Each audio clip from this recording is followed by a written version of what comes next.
Welcome back to the Titanium Hanger. This is Mike, and today I want to talk to you about the Hasbro Pulse I Am Your Father's Day live stream for Star Wars, and I gotta tell you, this was a very lackluster showing. If you collected this stuff back in the 90s, if you collected Star Wars in 2011 and 2012, and then you see the anemic results that we get today, you would be very disappointed. Now, I've been collecting for 20 some odd years, and I have to say that I've been wanting to quit Star Wars for a couple of years. There's a few good releases over the last couple of years that have kept me in, but I didn't pre-order anything out of this. We're going to talk about this coming up, and I'll have a rant at the end of this video, but I'll try to stay positive when I talk about the reveals. So let's talk about this coming up.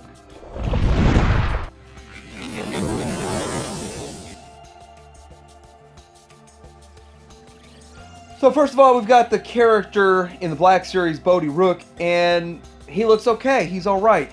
They're doing the whole lineup from the Rogue One movie and the squad there, and I really think it's a waste of time. I don't think this stuff's going to sell at all. You can already get this figure in the superior Elite version, the Disney Store Elite, and it's all die-cast metal, and it looks really good, painted head to toe. But anyway, here he is, and it looks alright. It's the new character. They say it's an all-new sculpt. They did an all-new sculpt for this character. I mean, put a lot of time and effort and energy into this, and it's probably like the 387th on people's list that they even want. But we're getting into Jyn Erso, and I have to tell you, I am shocked they're putting Jyn Erso out after she was clearanced to 3 cents at Walmart across the nation. And as you can still get Jyn Erso on eBay for real cheap, or any of the collector groups, or I don't know, everyone who's collected since at least since the Force Awakens movies have at least one of her, if not 2 or 3 of her laying around. So it's like, I don't understand. The only reason people are going to buy this is to get a new box, a new packaging, and the green packaging. So the packaging does look nice, and so now to rebuy every single thing you've ever accumulated in collecting now just to get the new box, like, I guess that's the new trend.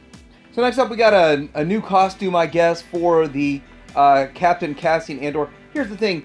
When I saw it, I didn't even realize this was a new costume. I was thinking, well, Finn was kind of dressed like this, and I think we had a Poe that was dressed similar to this or something. And I know we had a Han. And then this guy was also wearing the Han Hoth costume or outfit or uniform or whatever. So anyhow, we get a new costume on this guy. Good thing it's a fan channel exclusive. Now, I do have to say, K2SO is one that really should have gotten a reissue because it looks good. It's a good figure. It's a cool looking droid. But the other thing about it is that the price was just going through the roof on it. It was getting to be an expensive figure, a hard to find figure and a sought after figure. So that's actually a smart move, but you know, like one good figure in the wave here. Now, I have to say, I think that a whole bunch of the Five Belows opened up. And really, they opened up with this, just a ton of these, this one and the other guy. So we got the Chirrut Imwe, and they reissued them. Now, all these reissues are going to have the photoreal face deco and a nice new box. So if you bought them before, forget you. But can you get an upgraded head sculpt, like with the new photo detail and all that stuff, if you bought the original? No, you can't. You have to buy a whole new one? Okay. So you have to buy a whole new one. So it's an alright figure, but I mean, if you've already got 2 or 3 of them because you bought them at the $5 store, then what do you need another one for? Well, I guess the box and the face sculpt. Here we are with Baze Malbus. Same figure, really. I think it has a little bit more paint apps on the uniform or whatever on his clothes, and the real face deco. But aside from that, it's pretty much the same figure. They're super excited about putting out these figures yet again that I think everybody already has and got for $5. Now they're $25. Oh, by the way, they're $25 too. So you're paying $20 more for those figures. Okay, here we are with a new figure. So this is the Antok Merrick, and I guess this is going to be the Target exclusive. So you gotta not only are you paying $25 for it to get what looks to be kind of like a B-wing pilot kind of deal, but anyhow, you're also going to have to go to Target at 8 in the morning and stand there till noon, and hopefully they bring it out for 180 days until you could get it. So good luck. Now, I think Galen Erso is actually a good idea here. It's a good one. And of course, that fighter pilot, you can just do a generic pilot and do a bunch of them. But I'm not a real fan of Star Wars Black Series pilots with nothing to fly. But anyhow, It's still, this is a good figure choice if you're going to go this route. But, of course, again, I didn't pre-order anything because it didn't really interest me. So now we're getting into the Star Wars Black Series Archive Wave. And I literally could not believe when they said we're reissuing Leia. The one that she got the red box release, then she got the vintage collection card, which I really did want the vintage carded one. And that's the one I wanted the most, so I'm done. And now because she's going to have the photoreal face deco, that she's going to be better, and now she's Archive Wave. So there's going to be like 20 million of her floating around if they're reissuing her yet again. So multiple reissues of the same figure. But I don't really know anybody that was looking for her. So maybe she'll peg warm? Who knows? And we've got Obi-Wan. Now, Obi-Wan is a pretty popular character, but you got to see here that here he is in the Archive Wave. And I have to say, my Walgreens had 2 on the shelf for a year and a half. And I finally waited till there was a sale, and I bought them both just to see if they would get a new Black Series figure in. And now we have all of those Force Awakens figures still in there. I think there might even be a couple Jyn Ersos. So, but anyhow, this figure is probably more sought after now because kind of a resurgence of the first prequel movies and all that. So that kind of gets excitement for it. But I don't know. I've seen them for sell loose for like $3, and I don't know where they get the decision. Like, should we remake this figure? What are the deciding factors on that? Okay, reissue number 7 of the reveals is the 501st Legion Clone Trooper here, and guess what? This is okay. I think it's a great idea to put out any sort of troop builder that you want to put out because they're going to sell, and people want to build armies. And there's not going to be any fistfights over you taking all of the Cobra troopers off the shelf. Wait, maybe there will. You took all the 501st troopers. It's going to be sought after. I mean, it's going to hit the shelf and it's going to be gone, like the Codys and stuff with this last round. So, pretty good idea, actually. And Darth Raven, I can't remember if this is the 3rd reissue or the 3rd run of this guy or the 4th run. I know he had solid case pack runs and stuff, so I feel ridiculously stupid because I ordered an entire case, and I think that case, I gotta go dig it out, but I think that case had that Leia in it. So and it had an Obi-Wan, the old man Obi-Wan in it. So I ordered a case just to get him because I figured it was gonna be cheaper to order the case than to buy it off eBay or something. So I did that. And now he's going to get reissued in the archive. So I guess I'll open the archive one. Maybe I'll do a comparison. I think there's improved paint apps all over him. But it's a really cool character. A really cool looking figure. So it's kind of hard to be upset about them. Because I'm sure they'll reissue them like 6 more times too. So, I mean, I think reissue number 8 will probably be the best version though.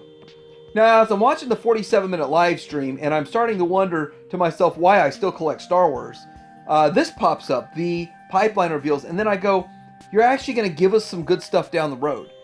So what we're going to get in the Black Series for the pipeline is going to be the Stormtrooper, whatever they want to call it. I don't even care what they call it. You're getting another Stormtrooper with the shoulder pauldron and all that stuff. So that's great. I mean, people are after that, and you can't have too many Stormtroopers is the way I feel.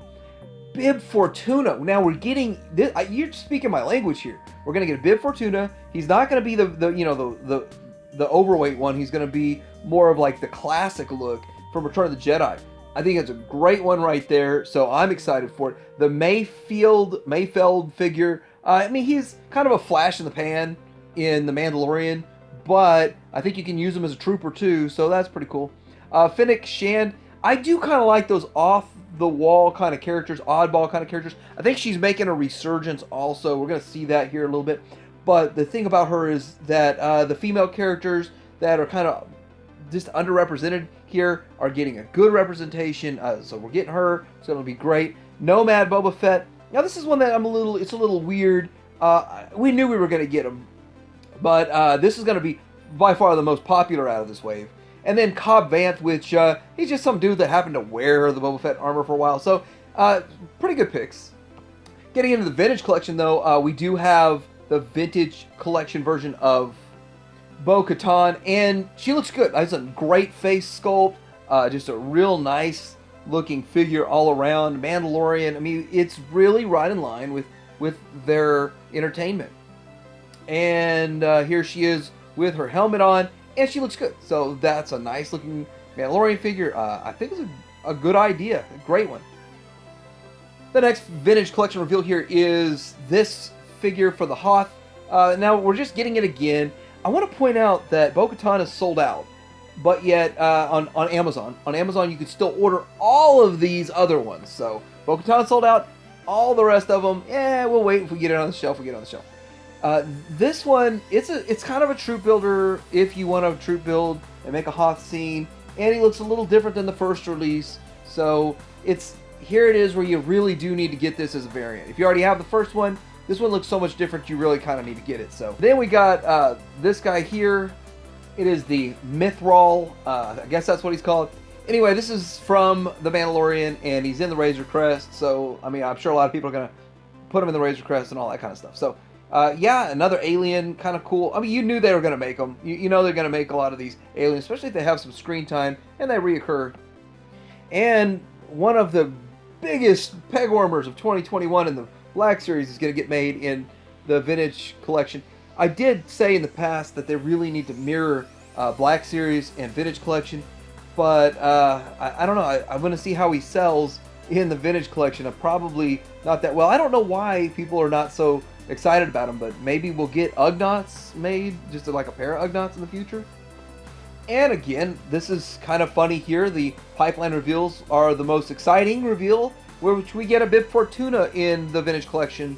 And it's kind of funny because I've been collecting a long time, and I remember all these Jedi figures. The Bib Fortuna is one of the cheapest ones. Like, I could get them for like $16 carded or $20 carded back in the 90s and early 2000s and all that. And I remember thinking, they'll never ever remake him and put him on Vintage Collection cards. But we kind of need him to hit the 96, the original 96. Also with Lobot, Lobot's definitely a good one. Another one with the 96 to get it in there, to make it happen and have it on a vintage style card bag. And then the Navarro Cantina. Now, it's not the Cantina that you think on Mos Eisley, but I think there'll be a way to kind of set it up to look like Mos Eisley if we get it in. And I hope it's not an anemic playset. I hope it is a full playset, not just some very, very anemic kind of world building pieces that you just stick in. But we'll see. So there's also supposed to be some sort of an X-Wing coming out or something. If you didn't pay 100 or 120 or whatever for the last X-Wing, then I guess you can pay 100 120 for this X-Wing. I never caught it on sale. Sales, I guess, are a thing of the past.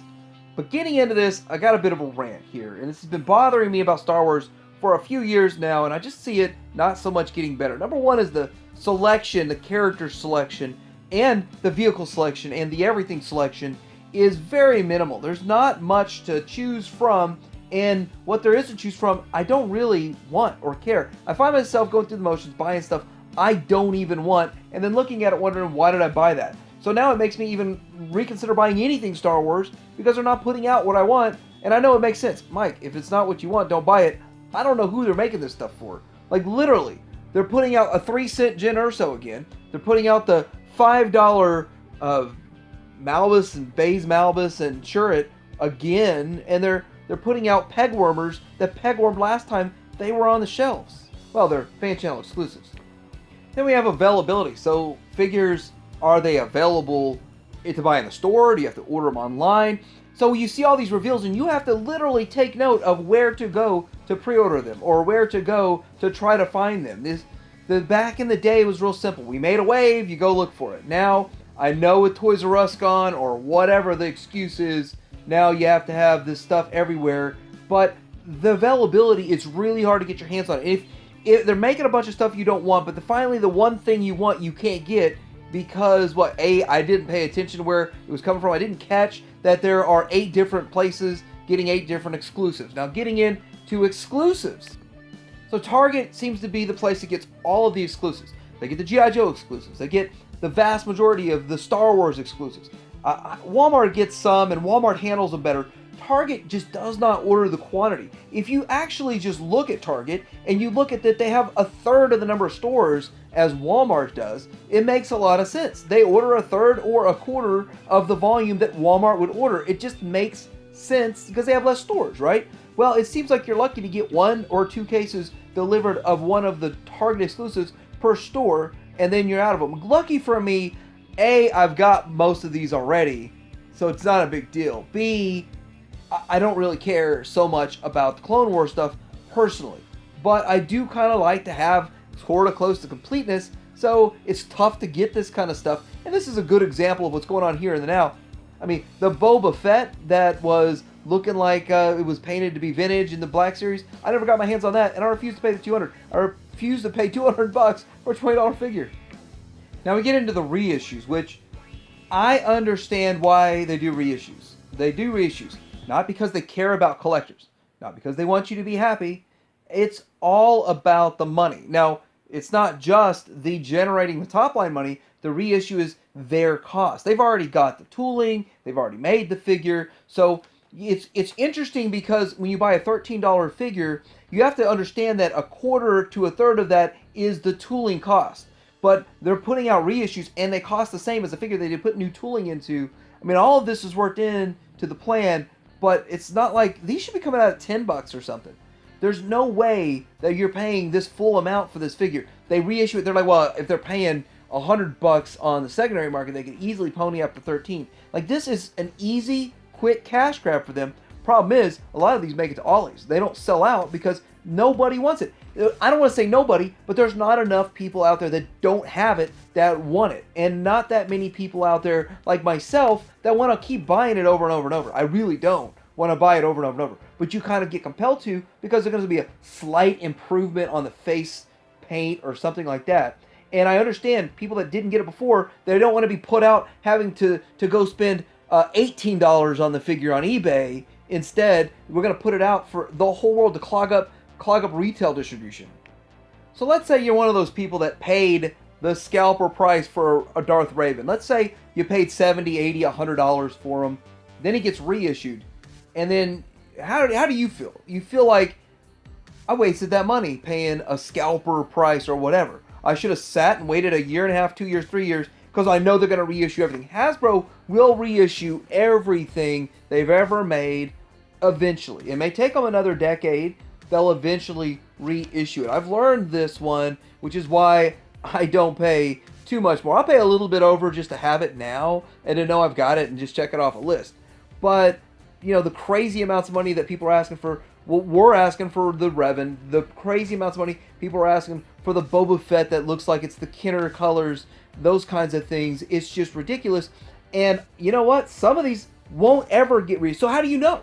You just don't know that they're not gonna reissue the Boba Fett with the Kenner colors, but you're gonna get a Boba Fett in 8 other different versions. So they are reissuing it, but just not exactly the same way. So do you pony up the dough, or if you do pony up the dough, will you go, oh wait, I never thought they'd reissue the Kenner Boba Fett again, and then they do. So it looks like Hasbro's actually gonna help get us to the original 96 and the Vintage Collection, but more than just getting the original 96 and the Vintage Collection and getting all of them made, and then some of those figures made in the Black Series, which there's a lot of great ones that we should be getting in Black Series, instead of the stuff that they're reissuing and regurgitating. But my problem is Vintage Collection, and you're getting all these sequel trilogy characters that nobody really cares about. And they do clog up distribution. They clogged up distribution from the Force Awakens characters that got shoved into Vintage Collection line, and nobody cared about it, and it sat there. In fact, I can still get a few of them at retail right now. My last issue or rant point here, which I'm sure I could come up with another 20, but these are my top ones right now, is that it seems like they're trying to destroy the Vintage Collection. And when you look at it, go, they're not trying to destroy the Vintage Collection. There are more reissues. There are 4 times more reissues than new figures they put out each year. And a lot of these reissues are ones they didn't even make that long ago. They're not even that old of figures. But some of the reissues are good. But here's the problem.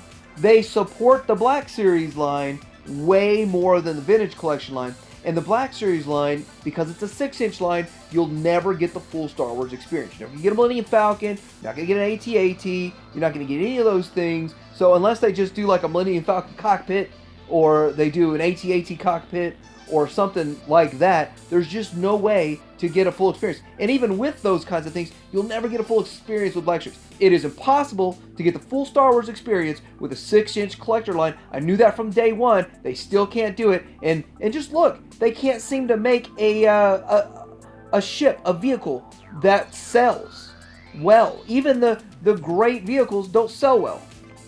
Anyway, I'm going to go work on 30 other toy lines that are doing a lot more for me than Star Wars these days. And hopefully those pipelines come to reality and I get back into enjoying Star Wars again. But I don't know what they're thinking. I don't know why they're going this route. Let me know what you think in the comments below. If you're excited about it, I hope I didn't kill your thunder there.